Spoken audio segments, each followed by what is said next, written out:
મોહમ્મદ અલી જીનાની માતૃભાષા ગુજરાતી એ હવે પાકિસ્તાનની અંદર માત્ર બોલી રહી છે, લિપિ નહીં. ફારસી કે ઉર્દુની અંદર એ લોકો ગુજરાતી લખે છે, પણ એ લોકો ગુજરાતી લખતા હવે જાણતા નથી. ક્યાંક એવું તો નહીં બને કે 20-25 વર્ષ પછી આપણે ત્યાં પણ માતૃભાષા ગુજરાતી બચાવવાની ચર્ચા પણ અંગ્રેજીમાં કરવી પડશે? કમ્પ્યુટરના કાળઝાળ યુગમાં કક્કાનો સ્વાદ સૂકો થતો જાય છે અને બારખડી રીતસર પોતાના અસ્તિત્વને ટકાવવા માટે લડી રહી છે. ક કલમનો ક ખરેખર ઘાયલ થઈ ગયો છે, કોઈ તો મલમ ચોપડો. ખ ખડિયાનો ખ એની શાહી ખૂટી ગઈ છે. ગ ગણપતિને બદલે ગૂગલનો ગ ગોખાતો જાય છે.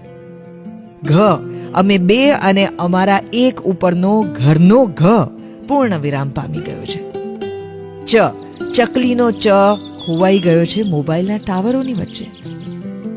છ છત્રીના છ ઉપર જ માતૃભાષાને પ્રેમ કરનારા લોકોનો વરસાદ ઓછો થઈ ગયો છે. જ જમરૂખનો જ જંક ફૂડમાં ફુગાઈ ગયેલા ખમણ જેવા બચ્ચાઓ જન્માવી રહ્યો છે. ટ ટપાલીનો ટ ટેબ્લેટ અને ટ્વિટરના યુગમાં ટીંગાઈ ગયો છે. એક જમાનામાં ટપાલીની રાહ આખું ગામ જોતું, હવે આખા ગામની રાહ ટપાલી જુએ છે કે કોક તો ટપાલ લખશે હજુ. ઠ ઠળિયા થૂંકી થૂંકીને બોર ખાતી આખી પેઢીને બજારમાંથી કોઈ અપહરણ કરીને લઈ ગયું છે. ડ ડગલા તરફ તો કોઈએ ધ્યાન નથી દીધું, એટલે એ મનોચિકિત્સકની દવા લઈ રહ્યો છે. ઢ એસી સ્કૂલોમાં ભણતા આજના બચ્ચાઓને પાણાના ઢગલાનો ઢ એની સહેજ પણ કિંમત નથી. ણ ની ફેણ લોહી લુહાણ થઈ ગઈ છે, પણ કોઈને લૂછવાનો ક્યાં સમય છે. ત વીર રસનો લોહી તરસ્યો તલવારનો ત હવે માત્ર વાર્ષિકોત્સવના રાસમાં ક્યાંક ક્યાંક દેખાય છે. થ થડનો થ હવે થપ્પામાં રીસાઈને સંતાઈ ગયો છે, કારણ કે એ સંતાનો થડ મૂકીને કલમની ડાળીએ ચોંટ્યા છે. દ દડાનો દ એમાં કોઈએ પંચર પાડી દીધું છે, એટલે બચાકડો દડો દવાખાનામાં છેલ્લા શ્વાસ ઉપર છે. ધ ધજાનો ધ ધર્મની ધંધાકારી દુકાનોથી અને ધર્મના નામે થતા હુલ્લડો જોઈને મોજથી નહીં પણ ડરી ડરીને ફફડી રહ્યો છે. ન ઇલેક્ટ્રોનિક આરતી વચ્ચે નગારાનો ન એનો અવાજ કોણ સાંભળે છે. પ પતંગનો પ તો બહુ મોટો માણસ થઈ ગયો છે અને હવે 500 કરોડના કાઇટ ફેસ્ટિવલના નામે ઓળખાય છે. ફ એલઈડી લાઇટના અજવાળામાં ફાનસનો ફ માત્ર ફેસબુક પર દેખાય છે.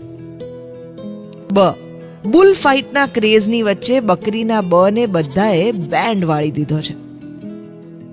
ભ મોબાઈલ અને કમ્પ્યુટરની અદ્યતન રમતોમાં ભમરડાનો ભ સાવ ભરખાઈ ગયો.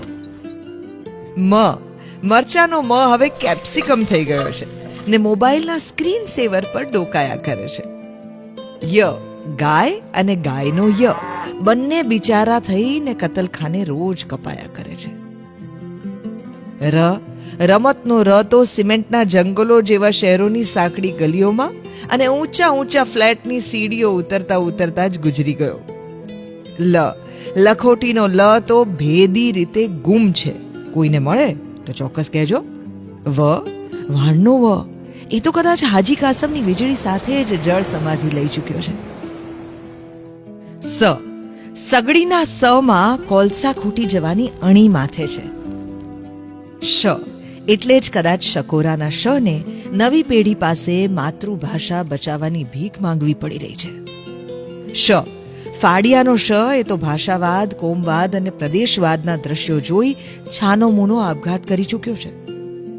હ હળનો હ તો વેચાઈ ગયો છે અને એની જમીન ઉપર મોટા મોંઘા મોલ ખડકાઈ ગયા છે.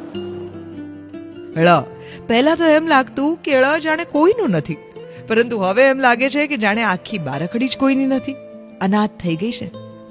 ક્ષ જ્ઞ શાસ્ત્રત્વની જેમ માતૃભાષાના રખોપા કરવાનો જ્ઞાન યજ્ઞ કયા ચોઘડીએ શરૂ કરીશું આપણે સૌ?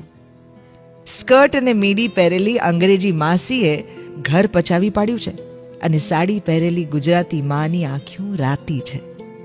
પોતાના જ ફળિયામાં ઓરમાન થઈને ગુજરાતીમાં કણસતા હૈયે રાહ જુએ છે કોઈ દિવ્ય 108ના ઇંતજારમાં. આવો ઘાયલ થઈ ગયેલી ગુજરાતીને ફરીથી સજીવન કરીએ, બેઠી કરીએ ને પ્રેમથી પોંખીએ. ગુજરાતી બોલીએ, ગુજરાતી વાંચીએ, નવી પેઢીને ગુજરાતીમાં ભણાવીએ અને એક સાચા ગુજરાતી તરીકે જીવીએ. પાકિસ્તાનમાં ગુજરાતી માટે આંદોલન થઈ રહ્યું હોય ત્યારે શું ગુજરાતે ગુજરાતી માટે જાગવાની જરૂર નથી?